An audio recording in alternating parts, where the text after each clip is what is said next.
Spoken, mate. Spoken, mate. And welcome back to Salford City Radio. This is me, Jenny Berry, and this slot is a word on the street. It's a street where we throw words at each other. That's what we do. We have a bit of wordplay going on. And you were just listening to Bad Guy by Billie Eilish. What a tune. Love that. There's a lot of bad boys around here this morning when I was coming into work. Loads of gangs walking down the street. But that is a tune. Back to the word occipital. If you're just tuning in, whether you're just driving or you're at home, we're talking about your favourite word, and mine's occipital. So there we go. Please tweet me your favourite words at jberrypoetry. I want to hear why you like your words. No swearing can be aired on air, obviously. But if you want to email me something for fun, that's fine too. So our guest is in the studio, and I'm going to go straight to the question. What is your favourite word? Faffing. Faffing. Why faffing? I use it a lot with my partner. Does he do a lot of faffing about? Yeah, he's always late or dropping off into one place or another. He's worse than a woman. Oh, well, I have to just say, we have the poet and novelist Amanda Steele with us. Welcome, Amanda. Thanks. I think we'll be doing a bit of faffing during this session. Thank you for coming all the way down here. Now, we've met before, haven't we? Yeah. Because you kindly interviewed me on the podcast with your other half, Andy N. Yeah. And we met in the Lowry, didn't we? Yeah. However, I want to know, you have got so many things going on, lady. What is, like, how do you do it? How do you even sleep? I don't much, and I don't know what I'm doing half the time. I think you do. I think you're a bit of a hidden gem. So, let's go straight into it. You are a poet and novelist. Yeah. When did you first start writing, Amanda? Tell me. The first memory of writing was when I was about 4, and I tried to rewrite fairy tales, and I got like a big blank sheet of A4 paper, folded it in half, rewrote some fairy tales. I can't remember how they went, and then I said this was my book and started showing everyone. Really? How old were you there? About 4. Oh, that's young, isn't it? I always loved, like, the stories. I think if you're going to be a writer, that's your first instant access to words and creativity, really, through books, isn't it? Yeah, I'm really disappointed I didn't keep it, because I'd love to read it now and see what it looks like. Oh, has no one got it in your family? No. Oh, man, I'd like to listen to that. So, from there, when did you start, like, thinking, I actually want to do this as a job? I remember in my 20s I started sending things out, but I only had a typewriter back then. So typewriter? Yeah. Oh, my mum used to have one, and when she was doing estimates, my dad, he was a builder, I'd hear it going in the back room. No way. I got a couple of things accepted, but I'm really bad with mistakes, so I need to go back and correct it, and obviously you can't do that on a typewriter. No. You need to use Tipex. Yeah, I did that sometimes. If you're faffing. It didn't go down very well sometimes. Oh, no way. I've taken me back there, typewriters. So obviously you're a poet and you're a novelist. Yeah. So for the listeners out there, when did you write your first novel, and how do you know what a novel is for those novices out there? I've tried to write a novel quite a lot of times, I think, like many people do, and you have like all these unfinished novels lying around. Yeah. And it wasn't until I was doing a degree, and part of that was a creative writing course, and at the end of each module you had to do a project that was either complete or part of a novel. So for the second year I did part of a novel, and then I went on and finished it afterwards, because I think the feedback helped, where I didn't get feedback before for the other stuff I'd done. So you actually went back and finished it? Yeah. God, that's quite rare sometimes for creatives. Usually really jumpy and just going on to the next, but I suppose that's a lesson. Go back and finish something, because you're obviously doing really well. I've also got my very first novel in a folder as well, which I plan to go back to someday and do something with. We're going to hear some of your showcase work today, aren't we? Yeah. Brilliant. Right, what we're going to do is we're going to jump straight to a track. No faffing, remember? Spoken, mate. We've got love and bills to pay. God, I think we've all got a few bills to pay, haven't we? If only love did pay the bills, wouldn't be in any debt, would we? If you're just tuning in, you're listening to Word on the Street with me, Jenny Berry. This is Salford City Radio, your local station, 94.4 FM. And we have the amazing Amanda Steele sat here today. Welcome back, Amanda. Hi. So we've just been talking during that song, haven't we, about critical feedback to writing, and how as new writers, it can be quite hard to take someone telling you about your own writing. Yeah, it was. I had a few tutors tell me, and at first I thought that they just didn't like me. Oh, bless you. How old was you, if you don't remember when that was? I was in my early 30s. Yeah. But it was the first time I'd ever really had any feedback, because normally you send stuff out and you get, sorry, it's not for us, and it's not really any feedback. Yeah, it is helpful feedback though, isn't it? Yeah. So for any listeners out there who are like, got something that they've written and they want to send it off, but they're a bit nervous of the feedback, can you give any kind of advice to them if they get negative feedback, like how to get over it? Yeah, well, I think it's not nice to hear anything less than that's fantastic, but if there's something that needs changing and you listen to it, it can improve it, and then it might get accepted then. Yeah, definitely. I've sent loads of stuff off and I've had the rejection letter, got a big pile. But when I have had feedback off other writers, you kind of sat there thinking, oh great, he hates me, oh brilliant. But then when you take it home and reflect on it yourself, it is very, very helpful, isn't it? Yeah. Amanda, you talented girl, poet and novelist, I want to ask you, have you got a favourite genre, or does it not really work like that? There's things I like about all of the stuff that I've written, but I seem to sort of enjoy writing horror more. All the blood and gore and stuff like that, and freaking people out. Oh my god, Killing Eve is in the studio today, guys. I'm getting a bit scared. No, I have heard you on other radio stations, because you're quite popular really at the moment. You're on everywhere we switch, and I've heard a little bit of your horror. What will you be sharing with us today? I'm going to read a little bit of my book that's coming out in March, that's about a ghost trying to solve her own murder. So, I have had a sneaky preview of this one, I've heard, and it's amazing. But how the hell did that come into your mind? How did you even think about that? That was another novel that I started and never finished, and I went back to it and just finished it off. Right, so you went back to it. So how long do you leave these things that you go back to? I've never met another writer that does that, you know. I don't know, I think with this one, there's a character's 35 or 36, and I think I set them older than I was at the time, so I'm guessing I must have been in my early 30s when I did it. Right. So maybe 7 or 8 years ago. Do you reckon that you had to experience things in your life to get to a point where, oh, I'm ready now to finish that piece? Yeah. And I just spent a lot of time just thinking about, like, what would I be like if I was a ghost, and then if I had to solve my own murder.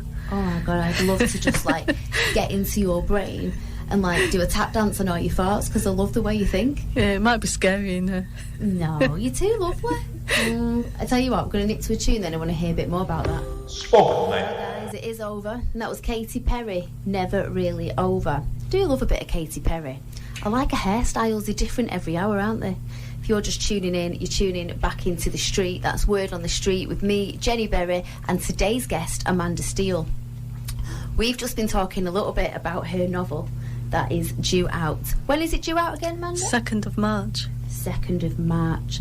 And where can people get that? You can buy it on Amazon, Barnes & Noble, Apple, basically anywhere. Or you can pre-order it if they don't have it. Brilliant. And for people that are just listening now, give us a brief of what it's about, because we're going to have a performance from it now, and I'm so excited. It's about a character called Sarah, but she's a ghost and she's trying to find out who's murdered her. I mean, come on. You just can't make that up, can you, really? Well, although you have.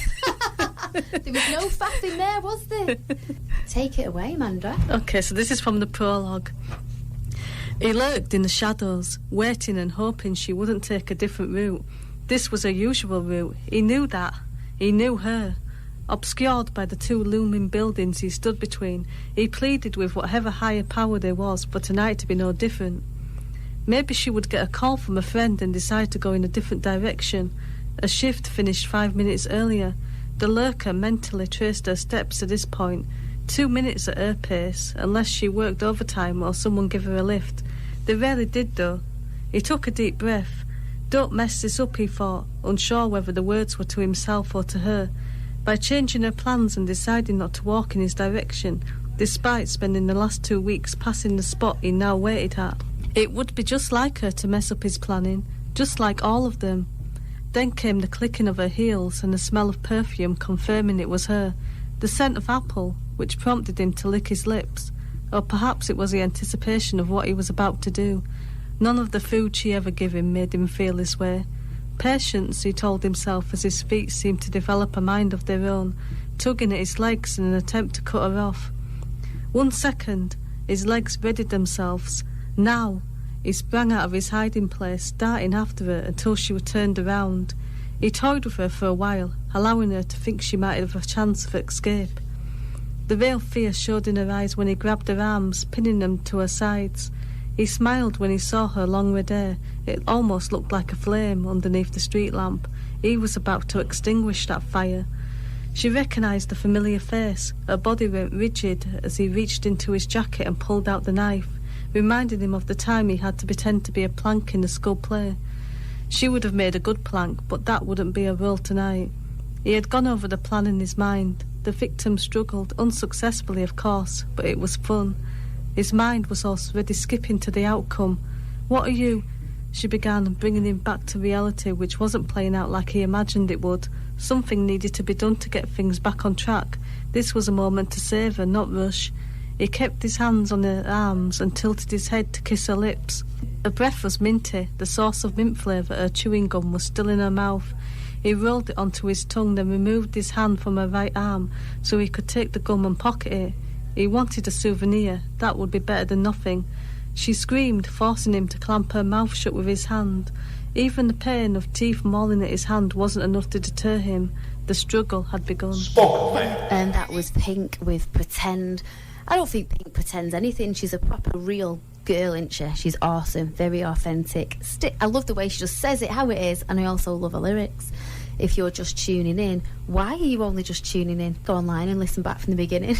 You listen to Word on the Street on 94.4 FM, Salford City Radio, and my guest today, Amanda Steele, just gave us a brilliant showcase of her novel that is due to be out. Yeah, 2nd of March. 2nd of March. That was fantastic, Amanda. I mean, I'm slightly worried at your disturbed brain, but very impressive how intelligent you are also. Is that okay? Yeah, I like to think it's good therapy and I get all the bad stuff out into the book and then I can be fairly normal the rest of the time. And then we might need therapy after reading it. Yeah. No, that was, I mean, what made you think of that in the first instance? I just have really random ideas and spend lots of time thinking about what it'd be like being a ghost, like you do. Yeah, of course, all the time. When I'm sat on the B2 going into town, I always wonder what it'd be like to be a ghost. I mean, I asked you during that, didn't I, how long it actually took you? Yeah. So tell us a little bit more about the process of writing. Well, I had the first few chapters that I'd abandoned and then I went back to it. I entered some as part of my essays for my master's course that I was doing. So I got a bit of feedback on that and then I stopped doing that and started using something else for the rest of my essays and just continued writing it, and then I edited it afterwards, so it took about a year in total. A year. So for people listening, don't be afraid of the editing process and the time it takes, would you say? Yeah. So this isn't your first novel, is it? No, my first novel was a self-published novel, and it's now available under the name Lost and Found, under Alicia Black, so it's my pen name. Your pseudonym? Yeah. Oh. What made you change or not use that anymore? There were quite a few issues when it got picked up by a publisher, and there were lots of problems with that, and I had to self-publish it, and there was a time before they took it down and I wanted to put it up and I didn't want the two to get confused, so I put it under a different name and just put a disclaimer at the front. Ah, right, okay. Ah, interesting. So, I mean, you're doing really well, aren't you? You are. I'll say it because I know you won't. You're doing fantastic, and I'm gonna buy that because I want to read the whole thing. I mean, it's when you said the victim was struggling, but he wasn't successful. Oh, so that line. Yeah. Sorry, that's not quoted correctly. It's a bit creepier than that. Yeah, very much creepier. And if you've met Amanda, she's so lovely and sweet, and then she speaks. I'm like, whoa, what's going on in your mind? And I asked you. So I've mentioned Andy N a few times. That's your partner, isn't it? Yeah. Now, because we've met, all three of us, when you both interviewed me on the podcast. Yeah. So you're known as the Richard and Judy of poetry. Tell me more. Yeah, someone we both know called us that on the radio interview. I think it's because we have our own projects, but we've somehow sort of leaked over and started like getting involved in each other's projects. Well, I heard you both actually on a different show on a different station, and you'd done an email poem. Is that right? Yeah. To and fro, and it was brilliant. So was that just randomly at work? I started it off with a 7-word poem just to see like the shortest poem I could come up with that made any kind of sense. Yeah. And then Andy, trying to be funny, continued it, And then he says, you write the next bit. And I like a challenge, so I said challenge accepted, and it just kept going backwards and forwards from there. Brilliant. Can I ask you something before our next track? During that process, did Andy faff? A little bit of faffing. Oh, well, what can we say? Spoken, mate. Spoken, mate. You're listening to Word on the Street at Salford City Radio with me, Jenny Berry, and on the street today we have Amanda Steele. How are you doing, Amanda? I'm okay, thanks. This show's going dead fast. Yeah. It's because you're so interesting. I want to know who your favourite writers are. I do like Stephen King. I think he's a genius when it comes to horror. Yeah. So you obviously love horror. Yeah. You're a bit of a horror writer. Okay, Stephen King. Yeah, I get that. I completely do. When did you first come across Stephen King? How old were you-ish? I think I've always heard of him, obviously, but it's only in the last few years I've started reading stuff, and I picked up a book in charity shop last year called Cell. I think it's not one of his best known ones, and I quite enjoyed that. Cell as in like a cell phone. Right, okay. Yeah. It's a bit of a joke there. It's obviously not sold, it's in a charity shop. Boom, boom. And you enjoyed it? Yeah. Fab. And so is he the main? Yeah, I think so. I know he's got a bad reputation because he's not very good at writing women, because I'm on a Twitter group called Men Writing Women, and he gets a lot of stick on there for the stuff that he's written about women. Oh, getting the kind of characteristics wrong and things. Yeah. I didn't know that. I've not really noticed it in any of the books I've read, but everyone keeps putting it out. Sometimes I think that you can't win. You know, if you're really established and known or famous, I was talking about this the other day, I think that someone's always going to say something, aren't they? I don't think he'd be too bothered anyway. Oh, no, He's doing okay. He's not doing bad, is he, really? Well, what can I say? Right, I want to ask you something, because I like to have a laugh on Amy. Okay. I want to know a funny fact about yourself. Well, I hit my head a lot when I was a child, which might explain the horror writing now. You hit your head? Right, okay. Was that on purpose? No, there was a time when I fell down from, I think, the third step at the bottom and hit my head on the Hoover. Okay. There's another time where I fell off the wall and hit my head on the pavement, and then I ran into a wall once. I meant to turn and my legs did turn, and I just ran straight to the wall. Can we just clarify how old you were? Was it like last week? Between the ages of about 6 and 10, I think it all happened. So that does explain a lot, yeah, to why your mind working the way it works. Yeah, obviously knocked something in there. Oh, brilliant. No, I love to have a little laugh with the guests, and so you basically like headbutted everything. That's fine. I've got a toddler that's doing that in a minute, so maybe he'll be a horror writer. Yeah. Right. I've got a few more things to ask you about your brilliant work, and we'll do it after this. Okay. Spoken, mate. Spoken, mate. And that was a little bit of Wish You Well. Welcome back to Word on the Street at 94.4 FM, Salford City Radio, with myself, Jenny Berry, and guest Amanda Steele. Now, if you're just tuning in, we're actually coming to the end of a really good show, and I want it to go on longer. Maybe you'll have to come back in, Amanda. What do you think about that? Possibly. Brilliant. I'll definitely book you back in.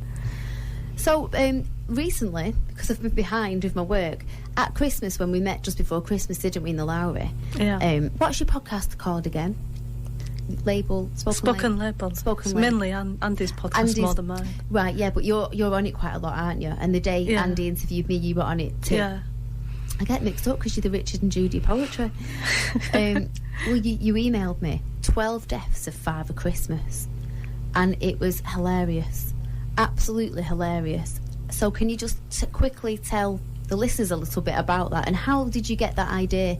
Because the tales inside that, the short stories were, well, tell us about it, because I couldn't stop laughing all the way through. Yeah, it started off as a short story, and then for various reasons I didn't have time to continue it, and I went back to it and switched it to poetry, and then back to flash fiction. Really?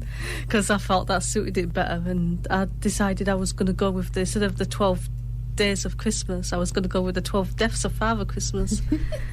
So I needed 12 stories, and I had about 6 at that point, so I had to come up with more ideas, and I knew Brexit was going to be in there, but until I had a better idea of what was happening, I kind of left that till the end. It was a working class Father Christmas, wasn't it? Yeah. And it was just as a part, I can't remember exactly which one, but you said, well, you know, there's no money to pay the bills. Rudolph's nose is going even redder in the cold. And it was just brilliant. Like, you're hooked because they are only short and they keep you interested, but they're just so unbelievably not what you was expecting. Yeah. I love that. So if you want an early Christmas present, get The 12 Deaths of Father Christmas by Amanda Steele, because it is brilliant. So, yeah. We've gone through quite a lot today, haven't we? Can you remind us when your newest novel that we've had an extract from today is out for the listeners? If Ghost of Me is out on the 2nd of March. It's available on Amazon. I think you can get it at Barnes & Noble, Apple, Nook, Kobo, anywhere really. Brilliant. How much will that be, or do we know? I think the book's $8.99 or $7.99, I think. Not bad, and is it? Kindle's less than £3. That's really good. I'll definitely be ordering one, and I will, as always, put all Amanda's details on at the end of this show on my Twitter. That's at jberrypoetry. Amanda, how can people get hold of you if they want to speak to you? I've got a website which is amandasteelewriter.com, and I've just got everything listed on there, and there's even a little section that's got like all my social media listed on it. Oh, brilliant. Right, I'll also put a link to that then. Well, thank you so much for coming in. I don't think we did much faffing, but Andy N is here, and we can hear him outside in the reception doing a little bit of faffing. Yeah, can't and we? making friends. And making lots of friends. Well, you know, why not? It's a friendly station. Is there anything else you would like to get out there to our listeners? You've been such a lovely guest with your pink jumper with a white hat on. I love it. No, I think we've covered quite a lot. Pretty much covered. Yeah. Well, you do a lot of open mics, though, don't you, as well? Yeah. Before the end, just tell us a little bit about your spoken word open mics. Well, I help out at Speakeasy. I take the photos there, and Andy runs that with Steve Smythe. And where's that? That's in Stretford. Right, okay. And can anyone just go there? You have to book before, because we get quite booked up, and then we often have a reserve list, but we welcome anybody. So if you're a completely new writer and you think, you know what, I'm just going to go on a mic and have a go, and they're booking, are they okay to come? Yeah, it's where I started off reading. Really? Yeah. Oh my God, go to Speakeasy. You'll be writing about the death of Father Christmas next. You're such an inspiration, Amanda, and I've absolutely loved having you in. Please, will you come back? Yeah. We are going to do a show with you and Andy N, aren't we, later on in the year? And I am going to have him in on his own as well. But I want to know how you booked us and all about your next project. So, yeah, I'll definitely be tracking you back in the studio if that's okay. Right then, been another great week on the street. I'm tuning in next Monday at 2 o'clock, and I will see you there. Spoken, mate. Spoken, mate.